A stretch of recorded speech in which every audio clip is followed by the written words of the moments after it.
नमस्कार, मैं Dipendra Singh HM news now से। जैसा कि आप जानते हैं कि एचएम न्यूज़ नाउ हमेशा एक्सक्लूसिव खबरें लेकर के आता है और एक्सक्लूसिव लोगों से आपकी मुलाकात कराता रहा है। आज हमारे बीच में है अरुण गुप्ता जी, एफडीडीआई रायबरेली से।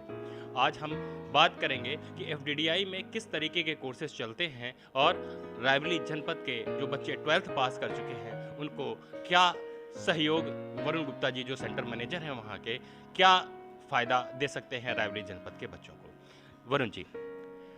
देखिए, एफडीडीआई की स्थापना 1986 में ministry of commerce government of India द्वारा की गई। इसका पहला संस्थान नोएडा में स्थापित किया गया और दूसरा संस्थान रायबरेली में, जो कि 2008 में स्थापित हुआ। आज हम लोग शिक्षा के क्षेत्र में, चाहे फैशन टेक्नोलॉजी की बात हो, चाहे फुटवेयर टेक्नोलॉजी की बात हो, सभी जगह से हमारे विद्यार्थी पारंगत हो रहे हैं और देश ही नहीं बल्कि विदेशों में भी जॉब कर रहे हैं। हम लोग इस समय 2 प्रकार के कार्यक्रम करा रहे हैं। एक है bachelor of design in footwear design and production और दूसरा है bachelor of design in fashion designing. ये दोनों ही कोर्सेज 4 वर्षीय स्नातक कोर्सेज हैं और इसके लिए एफडीडीआई को इसके लिए कैंडिडेट को एक ऑल इंडिया एंट्रेंस एग्ज़ाम देना होगा और जिसके फॉर्म्स अभी आए हुए हैं। एफडीडीआई में पूछना चाह रहे हैं कि क्या प्लेसमेंट की सुविधा भी है? रायबरेली जनपद का कोई बच्चा या रायबरेली जनपद से बाहर का बच्चा आकर के आपके यहाँ हॉस्टल की फैसिलिटीज़ प्लस उसके साथ प्लेसमेंट की फैसिलिटीज़ के बारे में थोड़ा सा प्रकाश डालें। जी, मैं सबसे पहले प्लेसमेंट में आना चाहूँगा। इस साल प्लेसमेंट के लिए हमारे पास 65 बच्चे थे, जिसमें हाईएस्ट पैकेज जो गया वो एक छात्रा का गया 13 लाख का, जिसका दुबई में सिलेक्शन हुआ है। अगर इंडिया की बात की जाए तो आदित्य बिरला ग्रुप में एक और छात्रा का सिलेक्शन हुआ, उसका हुआ है 7 लाख एनम। इस तरह से मैं कह सकता हूँ कि एवरेज प्लेसमेंट जो इस साल का गया है वो 4.5 लाख रुपए प्रति वर्ष का गया है। एफडीडीआई एक तोहफा है रायबरेली जनपद के छात्र छात्राओं को जो फैशन डिज़ाइनिंग में और फुटवेयर डिज़ाइनिंग में बहुत अच्छा कार्य करना चाहते हैं, कुछ सीखना चाहते हैं, अपना भविष्य उज्जवल करना चाहते हैं। तो एचएम न्यूज़ नाउ ने डायरेक्ट जो है वरुण जी से बात कराई है आपकी, और इस पूरे सेगमेंट पे आप चाहे तो ज़्यादा जानकारी वरुण जी से ले सकते हैं। वरुण जी का नंबर भी नीचे फ्लैश कर रहा है। शिक्षा के क्षेत्र में सर्वे करने के लिए निकला है एचएम न्यूज़ नाउ। आज हमारे बीच में एक संस्थापक, प्रिंसिपल या शिक्षक कुछ भी कहें, वो हैं हमारे बीच में ऊंचाहार से विनय त्रिपाठी जी। और मैं जानकारी चाहता हूं आपके विद्यालय में ऐसा क्या विशेष कर रहे हैं जो ऊंचाहार के छात्र छात्राओं के लिए बहुत लाभान्वित हो रहा है। विनय जी। जी, मैं विनय त्रिपाठी, प्रधानाचार्य, आदर्श सरस्वती ज्ञान मंदिर, ऊंचाहार रायबरेली। हमारा विद्यालय विगत लगभग 24-25 साल से ऊंचाहार में चल रहा है और विद्यालय ने अपनी खुद की बिल्डिंग स्थापित कर ली है, जो ऊंचाहार में रामलीला मैदान के पीछे और फड़ पर स्थित है। हम बच्चों को नई से नई चीज़ें जो तकनीकी शिक्षा हैं उस पर फोकस कर रहे हैं। विद्यालय में मैंने कंप्यूटर लैब लगवा दिया है। बच्चे अगर म्यूजिक के क्षेत्र में जाना चाहते हैं तो म्यूजिक से संबंधित सारी, अभी हम इसी 15-20 दिन पहले म्यूजिक से संबंधित इंस्ट्रूमेंट पूरा मंगा करके मैंने एक संगीत लैब बना दिया है। स्पोर्ट्स के क्षेत्र में अगर बच्चा जाना चाहता है, मतलब जिस लेवल पर जाना चाहता है, हम बच्चों को हर सुविधा उपलब्ध करा रहे हैं। और पढ़ाई जो स्टडी मेन है उसे भी मैं ऊंचाहार में नंबर 1 पर दे रहा हूँ। पिछले साल हमारा एक बच्चा हाई स्कूल लेवल पर भी टॉप किया है। विनय जी, किस स्टैंडर्ड तक विद्यालय, जैसे आपने बताया कि हाई स्कूल, क्या 12th के बच्चे भी आपके यहाँ पढ़ रहे हैं? जी नहीं, हमारी मान्यता 8 तक के है। हम 8 तक बच्चों को पढ़ाते हैं।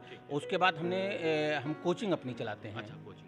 तो कोचिंग में हमारे बच्चे जो हैं पिछली बार 3rd पोजीशन प्राप्त किए थे। विनय जी, एक प्रश्न है बहुत, जैसे आगे आप देख रहे हैं इस समय बहुत सारे कार्यक्रम चल रहे हैं भारत सरकार के द्वारा और ये बताया जा रहा है कि स्वरोजगार करना है, विश्वकर्मा योजना, इस तरीके की रोज पेपर में निकलता है, टीवी पे ऐड आ रहे हैं। तो क्या बच्चों को आप स्वरोजगार की तरफ जो है प्रेरित करने के लिए कोई कार्यक्रम अपने विद्यालय में चला रहे हैं? नहीं, अभी तो नहीं है, लेकिन हमारी अब योजना है कि हम उन बच्चों को तकनीकी शिक्षा के माध्यम से उनको सेल्फ बनाएं, क्योंकि अब हर बच्चा जॉब में नहीं जा सकता है, गवर्नमेंट जॉब में नहीं जा सकता है।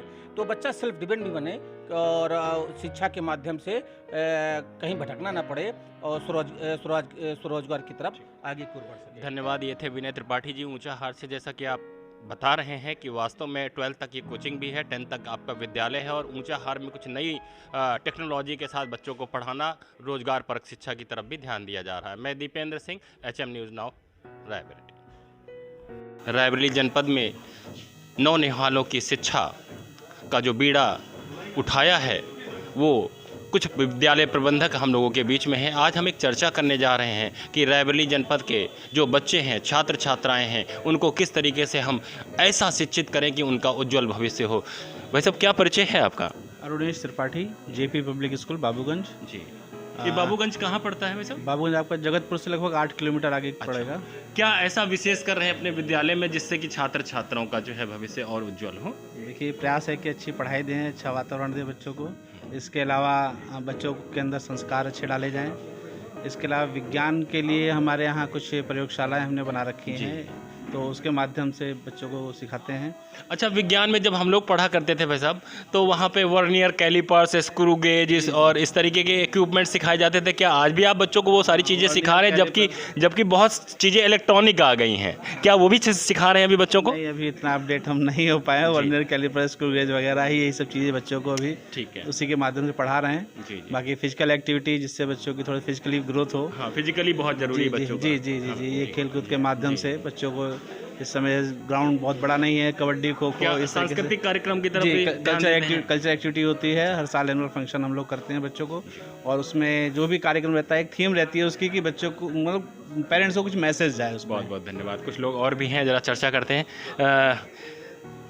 क्या नाम है आपका? जी, मैं ऋषिका सिंह हूँ। आप एक्सीलेंट पब्लिक स्कूल अनुरुधपुर रायबरेली से। अच्छा जी, मैं आज बताना ये चाहती हूँ कि जैसे हमारा 12th तक का स्कूल चलता है, उसमें ये होता है कि जब हम अपना बच्चों को मोटिवेशनल क्लासेस देते हैं तो बच्चों से पूछा जाता है आपका एम क्या है, तो सारे बच्चे जॉब की तरफ भागते हैं। तो हमारी मोटिवेशनल क्लासेस जो होती हैं उसमें बेसिकली जो लड़कियाँ होती हैं, लोग बोलने को तो ये कहते हैं कि लड़कियाँ कंधे से कंधा मिलाकर चल सकती हैं, लेकिन जहाँ बात बिजनेस और जॉब की आती है तो उसका एक सेफ कॉर्नर दिया जाता है कि लड़कियाँ जॉब करें। बट मैं लड़कियों को बिजनेस की तरफ प्रोत्साहित करती हूँ, उनको प्रेरित करती हूँ कि आप कैसे चूल्हे चौके से बाहर निकल करके आप जॉब ना करके जॉब देने वाला बनिए, कि आप उसमें आप बिजनेस कर रही हैं तो उसमें आप 4 लोगों को जॉब दे सकती हैं। लेकिन लड़कियों को लोग कहते हैं कि नहीं, आप बस जॉब करिए जिसमें उनका सेफ कॉर्नर बन जाएगा। बट मैं लड़कियों को हमेशा प्रोत्साहित करती रहती हूँ कि आप कैसे इन सारी चीज़ों से बाहर निकल के एक अच्छा मोटिवेशनल के तहत उनको जॉब और बिजनेस की तरफ अग्रसित करती हूँ, जिससे बच्चियाँ हमारी मोटिवेट भी होती हैं। महिला सशक्तिकरण देख रहे हैं आप हमारे HM न्यूज़ नाउ पर। आपने देखा कि किस तरीके से रायबरेली जनपद में महिलाओं को एंटरप्रेन्योरशिप सिखाने के लिए मैम आगे आई हैं। सर, कहाँ से हैं आप? विद्यालय का क्या नाम है आपका? मैं प्रबंधक अनिल गुप्ता, श्री भवानी पब्लिक स्कूल मुंशीगंज रायबरेली से हूँ, और मैं वहाँ पे विद्यालय मेरा 2003 से चल रहा है, और बहुत ही अच्छा प्रयास है हम लोगों का बच्चों को पढ़ाने का। नई तकनीक की विद्या बच्चों को पढ़ाई दी जा रही है, और बच्चों को ऑनलाइन जो भी इस समय ज़रूरी है बच्चों को, वो भी पढ़ाया जा रहा है। बच्चों को एक्स्ट्रा क्लासेस दी जा रही हैं, और इसके साथ साथ हम अपने अभिभावकों को बुला करके समय समय पर पेरेंट्स मीटिंग करते हैं, उन्हें जागरूक करते हैं, और अपने बच्चों को पढ़ाने के लिए हमारा भरसक प्रयास है। बहुत बहुत धन्यवाद। एक प्रश्न मेरे मन में आ रहा है, मैं आपसे पूछना चाहूँगा कि आपने बहुत सारे न्यूज़ चैनल देखे होंगे, आज HM न्यूज़ आपके पास है, आपके साथ में खड़ा हुआ है, और इस तरीके की जो कॉन्सेप्ट लेकर के आया हुआ HM न्यूज़ चैनल, उसके बारे में क्या कहना चाहते हैं? सर, बहुत बहुत धन्यवाद HM न्यूज़ का। आपने हमें प्रोत्साहन किया। हम लोग अभी तक रिपोर्टर्स के पास जाने से कतराते थे, लेकिन आपके पास मिल करके बात करने से बिल्कुल घर जैसा एहसास हो रहा है। एक बार HM न्यूज़ आपका बहुत बहुत धन्यवाद। देखिए कितना प्यार से, कितने अच्छे से बताया कि रिपोर्टर के पास जाने से घबराते थे, और आज रिपोर्टर आपके पास है और प्रेम स्नेह के साथ हम आपके विद्यालय में आ करके पढ़ाने के लिए भी कह रहे हैं। चूँकि मैं भी एजुकेशन फील्ड से हूँ, अगर बच्चों को कोई आवश्यकता पड़ती है टेक्निकली तो आई विल बी देयर, और वहाँ पर आकर के मैं। सर, क्या नाम है और क्या अभी हम लोग जो चर्चा कर रहे हैं उस चर्चा में आपने क्या अभी जो है महसूस किया अभी HM न्यूज़ के साथ, और अपने विद्यालय के बारे में बताएं।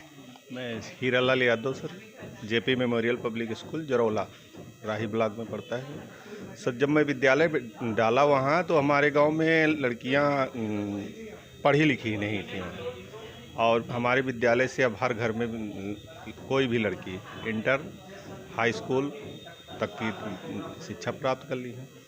बहुत सारे विद्यालय प्रबंधक आज हमारे बीच में हैं, और हम लोग हमेशा प्रयास एक शिक्षकों का पूरा संगठन जो है रायबरेली वित्त विहीन विद्यालय संगठन उत्तर प्रदेश और coaching federation of India Raebareli इकाई मिलकर के आज एक नए साल का एक उत्सव मना रहे थे। और उसी बीच में एक बहुत अच्छा इंटेलेक्चुअल मैसेज गया मार्केट में कि रायबरेली जनपद में बच्चों को गांव-गांव, जनपद में गांव-गांव जा कर के, कस्बों में जा कर के बच्चों को अच्छी शिक्षा दी जाए, टेक्निकल शिक्षा दी जाए, उद्यमी बनाया जाए। मैं HM न्यूज़ नाउ से दीपेंद्र सिंह, धन्यवाद।